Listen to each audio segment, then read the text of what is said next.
மாநிலத்தினுடைய துணைத் தலைவர் அண்ணன் பால் கனகராஜ் அவர்கள் மீண்டும் மறுபடியும் துணைத் தலைவராக வந்திருக்காங்க.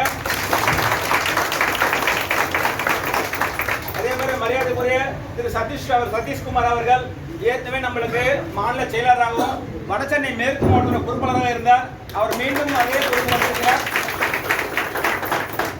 அவருக்கு நம்ம இங்கே புரிந்திருக்கின்ற அனைத்து வடசென்னை மேற்கு மாவட்ட நிர்வாகிகள் அனைவரையும் வருக வருக என வரவேற்று இந்த நிகழ்ச்சியானது நமது பாரதிய ஜனதா கட்சியின் நிர்வாகிகள், அதாவது மாநில நிர்வாகிகள் அறிவிக்கப்பட்டிருக்கிறது. அதன் முதல், அதாவது நம்ம மாவட்டத்திற்கு பாராளுமன்ற வேட்பாளராக நின்று நம்ம மாநிலத்தின் முன்னாள் துணைத் தலைவரும் இன்றும் அதே மாநில துணைத் தலைவருக்கு பொறுப்பேற்றிருக்கும் அண்ணன் பால் கனகராஜ் அவர்களையும் வரவேற்று அண்ணன் எஸ் சதீஷ்குமார் அவர்கள் மறுபடியும் மாநில செயலாளராக பொறுப்பேற்று நமது மாவட்டத்திற்கு வருகை கொண்டிருக்கிறார்கள். அவர்களை பாராட்டு விதமாக இங்கே ஒன்று கூடியிருக்கின்ற அனைவரையும் வருக வருக என வரவேற்று அவர்களுக்கு எனது மனப்பூர்வமான வாழ்த்துக்களை தெரிவித்துக் கொண்டு விடைபெறுகிறேன். நன்றி.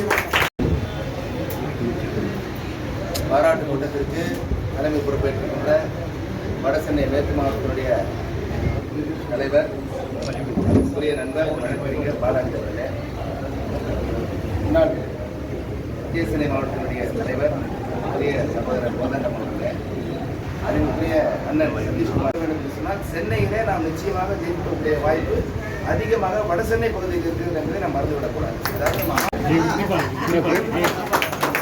அதாவது நீங்க உழைச்சதால தான் நான் உங்களை வேலை வந்தால்தான் தலைமை பார்த்து வட சென்னையில் உழைச்சிருக்காருன்னு என்ன 2வது முறையாக மாநில செயலாளர் போட்டிருக்கேன். அதுக்கு முன்னாடி ஒரு 18 வருஷம் மீனவரணி தலைவராக இருந்ததால ப்ரொமோஷன் கொடுக்கணும்னு அந்த இது கோட்டாப்படி கொடுத்தாங்க. இந்த தடவை இந்த மாவட்டத்தில் உழைச்சதால எனக்கு இந்த மாநில செயலாளர் பதவி அனைத்தும் உங்களோட உழைப்பாக கிடைச்சது தான் இந்த பதவி. ஒரு சிலர் கட்சிக்காரங்கன்னா விட்டுலாம் நடத்தமா அப்படிலாம் கிடையாது, கொலை பண்ணலாம், தப்பு கிடையாது. ஏன்னு கேட்டிங்கனாக்கா அது ஒரு ஆங்கர், ஒரு இமோஷன், ஒருத்தனை சண்டை போட்டு அடிக்கலாம், அது தப்பு கிடையாது. திருடக்கூடாது, கொள்ளடிக்கக்கூடாது, என்ன நம்பிக்கை துரோகம் பண்ணக்கூடாது. இதெல்லாம் பண்ணாக்கா கட்சிக்காரன் இருந்தாலும் நீங்கள் பிடிச்சி கொடுங்க, தப்பே கிடையாது.